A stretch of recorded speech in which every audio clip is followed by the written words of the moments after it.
ബംഗളൂരുവിൽ മതിലിടിഞ്ഞ് വീണ് മരിച്ച സ്മിതയുടെയും ലതയുടെയും വേർപാടിന്റെ ഞെട്ടലിലാണ് എറണാകുളത്തെ രാമമംഗലം ഗ്രാമം. നാട്ടുകാരുമായി അടുത്ത ഹൃദയബന്ധം പുലർത്തിയവരായിരുന്നു ഇരുവരും. ആദ്യമായൊന്ന് വിമാനത്തിൽ കയറണമെന്ന ആഗ്രഹത്തിലാണ് സ്മിതയും ലതയുമടങ്ങിയ 5-അംഗ സംഘം രാമമംഗലത്തു നിന്ന് യാത്ര തിരിച്ചത്. അവരുടെ അവസാനത്തെ യാത്രയാകുമെന്ന് ആരും പ്രതീക്ഷിച്ചിരുന്നില്ല. ഇന്നലെ രാവിലെയാണ് പുറപ്പെട്ടത്. 12 മണിക്ക് വരുമെന്നാണ് ഇപ്പോൾ കിട്ടിയ അറിവ്. 12 മണിയോട് ചേർത്ത് ഇവിടെ വീട്ടിലെത്തിക്കാനുള്ള പരിപാടികളാണ്. അതിനുശേഷം ഒരു 5 മണിയോട് ബാക്കിയുള്ള ചടങ്ങുകൾ നടത്താനാണ് ഇപ്പോൾ തീരുമാനിച്ചിരിക്കുന്നത്. അവർ രാവിലെ 5:30ക്കാണ് ഇവിടെ നിന്ന് പോയത്. 9 മണിക്ക് ഫ്ലൈറ്റ് ആയിരുന്നു. 11:30 അവിടെ ചെന്ന് വിളിച്ചു.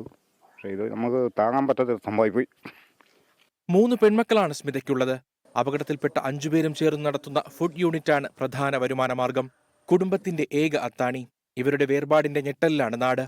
പ്രതീക്ഷിക്കാത്ത ഒരു പെട്ടെന്നുണ്ടായ ഒരു അപകടം നമുക്കത് താങ്ങാൻ ഉൾക്കൊള്ളാൻ പറ്റുന്നില്ല. ഇന്നലെ രാത്രി എനിക്ക് കിടന്നിട്ട് ഉറക്കേ വന്നില്ല. അയ്യോ, ഞങ്ങൾ ഇതുപോലെ ടൂർ പോകാനായിട്ടൊക്കെ ഉദ്ദേശിച്ചിരുന്നായിരുന്നു. ഇത് കേട്ടപ്പോൾ ഒരു വിഷമം, ഭയങ്കര സങ്കടം. പോസ്റ്റ്മോർട്ടത്തിന് ശേഷം ബംഗളൂരുവിൽ നിന്നെത്തിച്ച മൃതദേഹം രാമമംഗലം പഞ്ചായത്തിന് മുന്നിൽ പൊതുദർശനത്തിന് വെച്ചു. കുടുംബശ്രീ പ്രവർത്തകരും ജനപ്രതിനിധികളും ആദരാഞ്ജലികൾ അർപ്പിക്കാനെത്തി. 24 കൊച്ചി.